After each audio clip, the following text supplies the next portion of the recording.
This video is brought to you in part by Northeast Billiards. These are the guys I go to for all of my pool table needs, installation of cloth, repairs on all different types of game tables. If you're in the Northeast, give these guys a call. Hey gang, it's Brian from FXBilliards. First, let me apologize for my voice. I am getting over the longest and most annoying laryngitis, but I did not want to neglect you guys. So here I am, with or without my voice. Today we're going to talk about adapting to pool tables you may or may not be familiar with. Maybe league night you play on one table 5 days a week, and then 2 nights you play on a different table. This video is about how to make that change regardless of the conditions.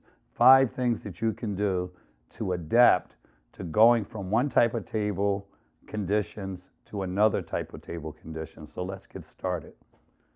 I think the number one excuse players use for missing shots, getting bad position, losing games, you name it, is the table.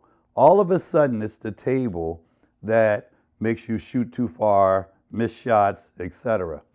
These are the same guys that miss the same shot on the table that they play on every week, but they blame the table. So how about we stop blaming the equipment and start talking about how to adapt to different equipment. So maybe we can hear that excuse a little bit less. If you are going from quality equipment, the best tables, the best cloth, the best balls, all of that, to lesser equipment, I can understand your complaints.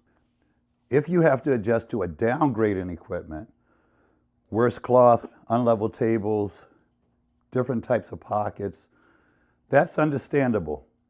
But I even hear players complain when there's a step up in equipment. I'll give you an example. One of the most ridiculous complaints I hear is from people that are actually stepping up in equipment. You get the bar box player that plays in a dive bar on wacky equipment. He's in a pool hall, maybe for the first time, and he's on a 9-foot table. You hear these complaints. Oh, these tables are so big.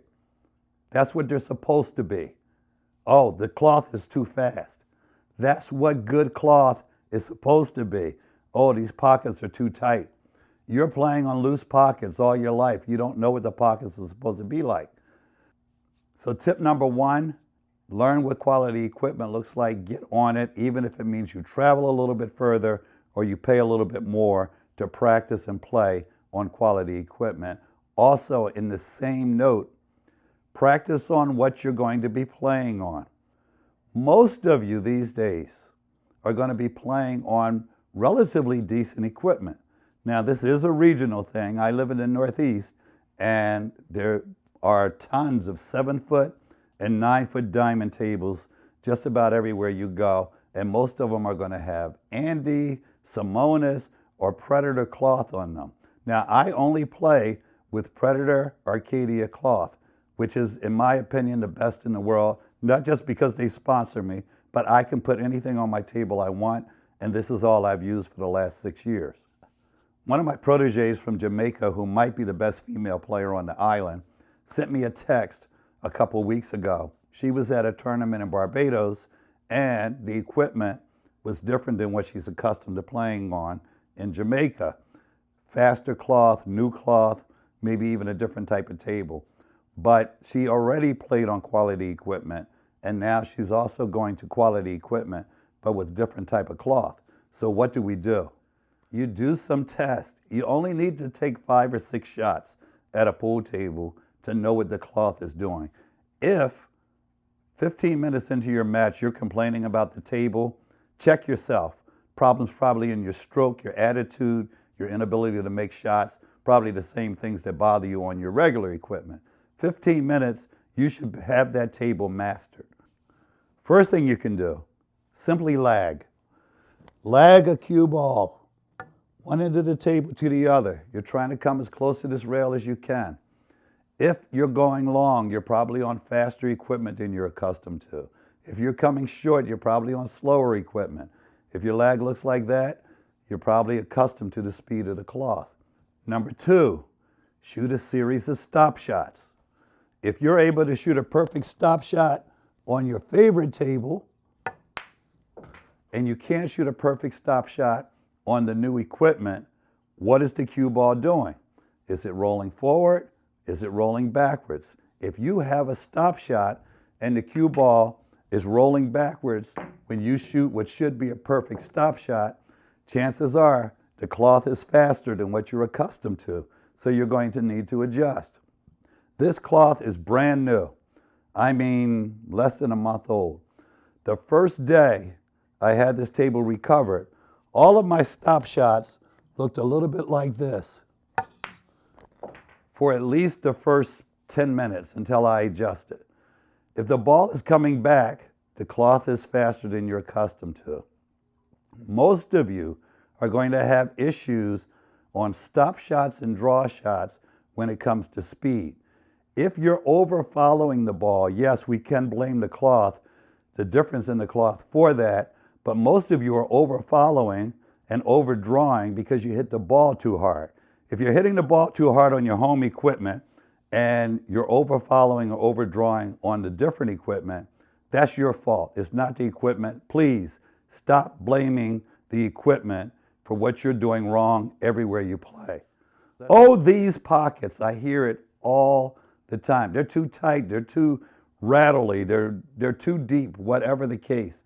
If you're not adjusting to the pockets that you're playing on in the first 5 or 10 minutes, again, you're the issue. Shoot some balls down the rail, see what the table will accept or not accept. Obviously, larger pockets are going to give you more leeway than smaller pockets are. But if you're not aware of the changes between the sizes in the pockets during your match, guess where the problem is? Shoot a couple bank shots. If you're shooting a lot of bank shots, you're playing bad position. Bottom line, unless you're a bank pool or one pocket player.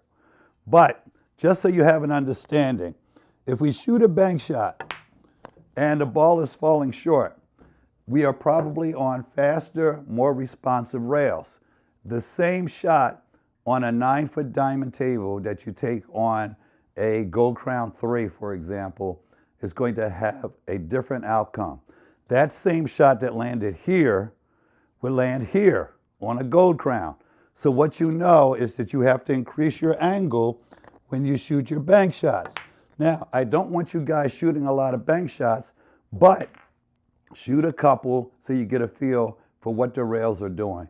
That also includes kick shots. A 3-rail kick shot, shot from this pocket to go to this pocket, should very often play off of that diamond there. But if you're coming here, then the table does not have the same role as the table that you might have at home or the table that you have on league night. Find out what point. On this table, it happens to be the 3rd diamond right now. Guess what? A year from now, it's going to be the 2nd diamond. I just know from experience, the cloth changes over time. So right now, the 3rd diamond takes me to this pocket. But if you don't know which diamond takes you there, guess what? All of your kick systems are out the window, whether it's a 2-rail or a 3-rail kick. So play off of 3 rails, find out where the ball is going. Is the table playing long or is it playing short? And that information is going to help you. If you're a good position player off of multiple rails, it'll help you understand where the cue ball is going to go. If you're not a good position player off of multiple rails, you need to get your ass over and watch some of our videos on playing multi-rail position. This is something that took me, I'm going to say many years, but maybe decades to really work out. If you're playing position on a different size table or a different type of table, what you need to do, let's say I'm playing the 8 here and I need to get down here to get shape on this 7 ball, which happens to be on the rail. Now, on this table, on this day, right now, this shot brings me down here, puts me on this rail, and I'm perfect for this 7 ball. But the exact same shot on a 7-foot table does not put me there. Why? Because even though the dimensions of the table have not changed, it's 2 times longer than it is wide, the length of the table has changed. What can you do here? If I play on this 9-foot table 80% of the time, and then I have a student who says, Brian, I only want to play on 7-foot tables during our lesson, and I have to adjust to that. What I do when I have a shot, let's say a very similar shot, what I do on this shot on a different size table is I look at the table where I might not look at the table on a 9-foot table. Guess what? We don't look at the table as much as we think we do. If I have to shoot that ball in that corner pocket and I want the cue ball to hit here, I don't look around the table to see, okay, is it going to land here? It's automatic in my head. I know where it's going. But if the table changes size, let your brain take in the fact that the table is a different size. I'm going to show you again in bank shots, but here I'm going to evaluate the table, get down on the shot, knowing that the table is a different size, shoot my same shot, knowing that, yes, I'm going to land pretty close to the same spot, or if I'm on a smaller table, I let it calculate and know that I'm going to land in a different spot. It sounds weird, but it is very important. Now, I actually learned this concept when it came to bank shots, because I had an 8-foot table, but I played on a lot of 9-foot tables during the week. I gambled on 9-foot tables. I played league night on 7-foot tables. I did a lot of different things on tables different than the 8-foot table that I played on. And it took me a little while to figure out why my bank shots were different, way different from one table to the other. And then I started doing this. If I was going to that 9-foot gold crown table, I would look at this pocket, turn my head and look at this pocket, which is something we don't generally do. If you're a good bank shot shooter, you're standing over here. All of your references are on that side of the table. You've got a mirror image of your pocket over there, so you don't look at the pocket that you're looking to bank to. But by looking, turning and looking at the pocket, regardless of the table size, your brain has recognized, there's my pocket, is in a different place than it usually is.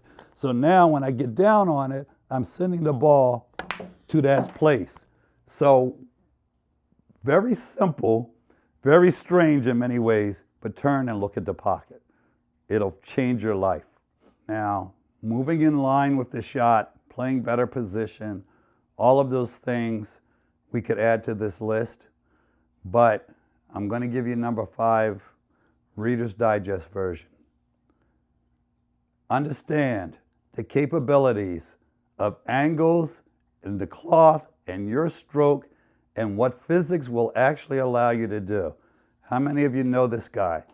He's playing the 6, he needs to get on the 8 in the side, and he tries to do this and hold the ball up. You have 0 chance, but you have 2 choices. You can play for position for the 8 in that corner pocket, assuming you don't leave yourself a scratch shot, or you can go up and back on this shot, which for most of you I don't recommend. But if I was on a, let's call it 7-foot diamond table, I know that everything up here is decent position on that 8 in the side. So all I need to do is position myself, which will be a lot easier on a 7-footer, but all I need to do is position myself in this, let's call it from here to there, a good 70% of the table. So this is what up and back looks like. I play the same shot, but I increase my speed by about 25%. So I make my shot and I make sure my cue ball ends up at that end of the table. Very simple concept, but do one of 2 things. Either accept that those thin cuts off the rail are going to put me on the wrong side of this ball, Or I can ramp up my speed on a smaller table, or even if you're on a larger table, if you've got the shot, I can ramp up my speed and get in an area where this 8-ball is target rich. Once again, all of you can make that shot from here to probably about here, all right? And those of you that are higher skilled can make it even a little bit further down or a little bit further up.